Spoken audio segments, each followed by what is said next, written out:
14th example, find largest size of a rectangle that can be inscribed in a semicircle of radius 1 unit so that two vertices lie on a diameter. आता इथं पहा एका semicircle मध्ये एक rectangle इन्स्क्राइब केलेलं आहे आणि त्याचं लार्जेस्ट साइज काढायचे. लार्जेस्ट साइज म्हणजे मॅक्झिमम एरिया काढायची आहे त्या रेक्टँगलची आणि कंडिशन काय दिले, त्या सेमीसर्कल मध्ये इन्स्क्राइब केलेल्या रेक्टँगलचे दोन वर्टाइसेस त्या सेमीसर्कलच्या डायमीटर वरती पाहिजे. आता इथं पहा एक सेमीसर्कल घेतले, दोन पॉइंट्स जॉईन केलेत आणि रेक्टँगल काढलेत आणि त्याचे दोन पॉइंट्स ए आणि बी सेमीसर्कलच्या डायमीटर वरती आहेत. O is a centre of semicircle आणि रेडियस काय सांगितले 1 युनिट आहे म्हणून सांगितले. म्हणजे रेडियस काय होणार, सेंटर पासून त्या सेमीसर्कलला जॉईन केलेला लाईन म्हणजे रेडियस. आता इथं पहा O C and O D are radius and that is 1 unit. आता इथं पहा सोल्युशन लिहिताना let A B C D be the rectangle inscribed in a semicircle of radius 1 unit. त्यांनी क्वेश्चनमध्ये दिलेलंच आहे. मग such that the vertices A and B lie on a diameter. आता इथं पहा ए आणि बी डायमीटर वरती आहेत, तो कंडिशन सॅटिस्फाय झाला. आता let A B is equal to D C is equal to X. आता ए बी ची व्हॅल्यू आणि डी सी ची व्हॅल्यू लेंथ दोन्ही इक्वल असतात. आता rectangle A B is equal to D C, मग त्याची व्हॅल्यू आपण एक्स मानूयात आणि B C is equal to A D ची व्हॅल्यू वाय मानूयात. Let O be the center of semicircle join O C and O D this is 1 unit. कारण का radius आहे ते त्यांनी सांगितले ऑलरेडी ते पण क्वेश्चनमध्ये. आता also A D is equal to B C. Also आता रेक्टँगल आहे म्हणजे त्याचे A D is equal to B C पण इक्वल असणार. And measure of angle A is equal to measure of angle B is equal to 90 degree. कारण ते perpendicular असणार. Rectangle म्हणजे त्यांचे अँगल किती असणार 90 degree. Therefore O A is equal to O B. आता सेंटरपासून सेम लेंथवरती आहेत. O A is equal to O B. Therefore O B is equal to half into A B. आता इथं पहा ए बीची लेंथ म्हणजे त्याची ओ एची लेंथ ए बीच्या हाफ असणार. ओ ए आता O B is equal to half into A B. तसंच O A is equal to half into A B. मी तो ओ बी घेतले. This is equal to X upon 2. आता in right angle triangle O B C Pythagoras theorem O C square is equal to O B square plus B C square. आता इथं पहा O B स्क्वेअरची value काय येणार X upon 2चा square plus B C स्क्वेअरची value Y square is equal to 1 square. कारण O C हा radius आहे. This is therefore Y square is equal to 1 minus x square upon 4. This is equal to 1 upon 4 into 4 minus x square.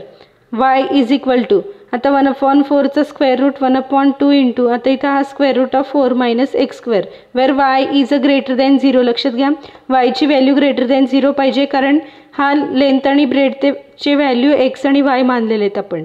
रेक्टँगलची length and breath कधीही negative नसतात म्हणून याला equation 1 म्हणा. आता area of rectangle maximum पाहिजे म्हणून सांगितले. मग एरिया ऑफ रेक्टँगलची फॉर्म्युला आहे लेंथ इंटू ब्रेथ म्हणजे X into Y. This is equal to X into वायची व्हॅल्यू आपण आत्ताच काढलेली आहे half into square root of 4 minus x square. आता याला एफ ऑफ एक्स माना कारण एरियाच मॅक्झिमम दाखवायचे. Let F of x is equal to half into X into square root of 4 minus x square. आता मी नेक्स्ट स्टेपला काय केले पहा स्क्वेअर रूटच्या बाहेर एक्स आहे तो आत पाठवण्यासाठी काय होणार तो एक्स स्क्वेअर होणार. मग एक्स स्क्वेअर हा स्क्वेअर रूटमधून बाहेर आल्यावर एक्स होणार म्हणजे मी रिव्हर्स केले. This is equal to half into square root of आता इथं पहा एक्स स्क्वेअरनी या दोन्ही टर्म्सला मल्टिप्लाय करा. 4x square minus x square into X square म्हणजे X raise to 4. F dash of x is equal to half into आता इथं पहा याचं आता डेरिव्हेटिव्ह काढायला सोपं जाईल तुम्हाला. हाफ इज अ कॉन्स्टंट अगोदर स्क्वेअर रूटचं derivative 1 upon 2 root 4x square minus X raise to 4 into derivative of 4x square minus X raise to 4. Therefore F dash of x is equal to 1 upon 4 into आता इथं पहा याचं derivative काय येणार x स्क्वेअरचं derivative 2x into 4 म्हणजे 8x minus X raise to 4चा derivative 4x cube upon square root of 4x square minus X raise to 4.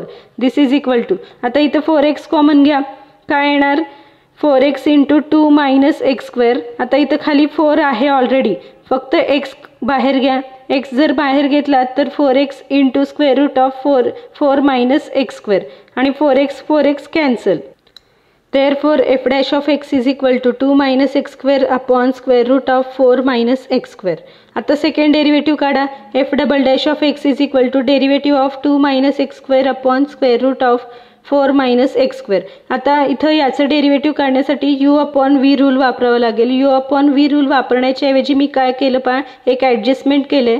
This is equal to derivative of, आता इथं पहा 2 मायनस एक्स स्क्वेअर आहे. मी या 2 minus x स्क्वेअरला असं लिहिलं तर चालेल का, 4 minus x square minus 2 upon square root of 4 minus x square.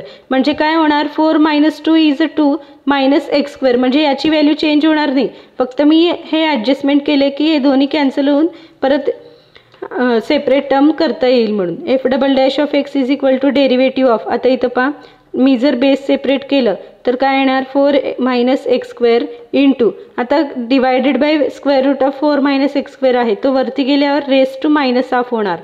Minus आता इथं पहा 2 upon square root of 4 minus x square. This is equal to F double dash of x is equal to, आता इथं पहा 4 minus x स्क्वेअरच्या raise to पॉवरमध्ये 1 आहे आणि इथं रेस टू पॉवरमध्ये मायनस हाफ आहे. 1 मायनस हाफ म्हणजे काय होणार, हाफ. हाफ म्हणजे काय, स्क्वेअर रूट.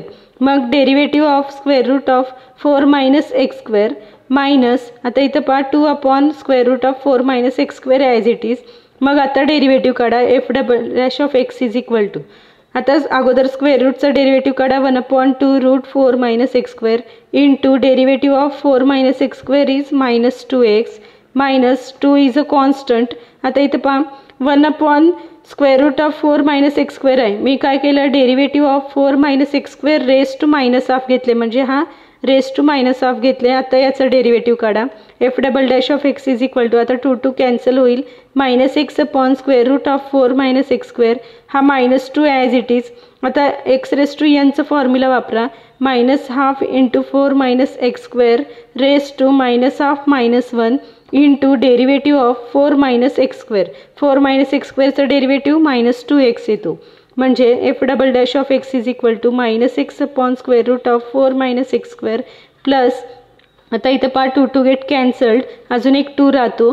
आता इथं पहा minus 2x as it is, हा मायनस इंटू मायनस प्लस होतो, हा minus 2x as it is 4 minus x square raise to minus half minus 1 म्हणजे minus 3 upon 2. F double dash of x is equal to minus x upon square root of 4 minus x square.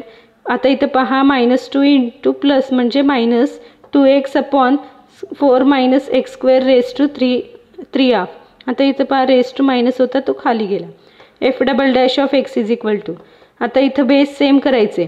Base same करायचं झालं तर आता इथं पहा raise to 3 half आहे, raise to half आहे. इतर खाली बेस काय येणार, 4 minus x square raise to 3 half येण्यासाठी याला अजून कशाने मल्टिप्लाय करावं लागेल, मला 4 मायनस एक्स स्क्वेअरनी मल्टिप्लाय अँड डिवाइड करावं लागेल. म्हणजे खाली 4 minus x square raise to 3 half येणार. मग काय केलं, minus X into 4 minus X स्क्वेअरनी मल्टिप्लाय अँड डिवाइड केलं, मायनस 2x आणि बेस सेम झालं 4 minus x square raise to 3 half. This is equal to, आता मायनस एक्सनी मल्टिप्लाय करा, minus 4x minus into minus plus X cube. आता इथं पहा minus 2x upon 4 minus x square raise to 3 half.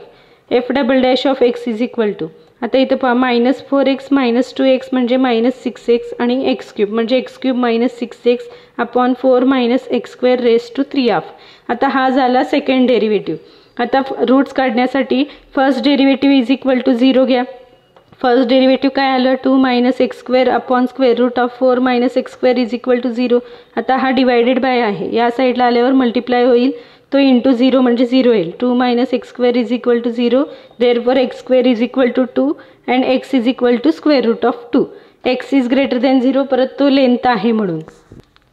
आता f double डॅशमध्ये एक्सची value put up करा, x is equal to square root of 2 आलेले, म्हणजे F double dash of square root of 2 is equal to, जिथं जिथं एक्स आहे तिथं स्क्वेअर रूट ऑफ 2 पुटअप करा. काय येणार, स्क्वेअर रूट ऑफ 2चा cube minus 6 root 2 upon 4 minus square root of 2चा square raise to 3 half. This is equal to, cube म्हणजे काय होणार, आता स्क्वेअर रूट ऑफ 2चा स्क्वेअर म्हणजे 2 इंटू अजून एक स्क्वेअर रूट म्हणजे 2 रूट 2 मायनस 6 रूट 2 अपॉन, आता इथं पहा स्क्वेअर रूट ऑफ 2चा स्क्वेअर म्हणजे काय, स्क्वेअर रूट कॅन्सल होऊन 2 राहणार, 4 minus 2 raise to 3 half. Therefore f double dash of square root of 2 is equal to minus 4 root 2 upon 2 raise to 3 half. कारण का 2 - 6 is -4 and square root of 2 is common. This is equal to -4√2 upon, आता raise to 3 half म्हणजे काय येणार 2√2. This is equal to, आता 2 नी भाग जाईल. आता पहा square root of 2 square root of 2 cancel. -4 upon 2 म्हणजे -2. आता इथं पहा f double dash less than 0 आला म्हणजे एरिया काय असणार आहे maximum. Therefore by second derivative test f is maximum when x is equal to √2. आता एरिया मॅक्झिमम असताना रेक्टँगलचे काय काढा म्हणलेले डायमेन्शन्स. एक्स म्हणजे लेंथ मिळालेले आहे. आता वायची व्हॅल्यू काढा. Y is equal to from 1 y is equal to half into 4 minus square root of 2 चा square. This is equal to half into square root of 4 - 2. This is equal to half into square root of 2. आता मी rationalisation केलेले square root of 2 upon 2 आलेले answer. Square root of 2 नी multiply and divide केलं. This is equal to square root into square root cancel. आता square रूटचा square होणार म्हणजे 2 होणार upon 2√2. This is equal to 2 get cancelled 1 upon √2. Therefore dimensions of a rectangle are x is equal to square root of 2 and y is equal to 1 upon √2 when its area is maximum. This is the answer.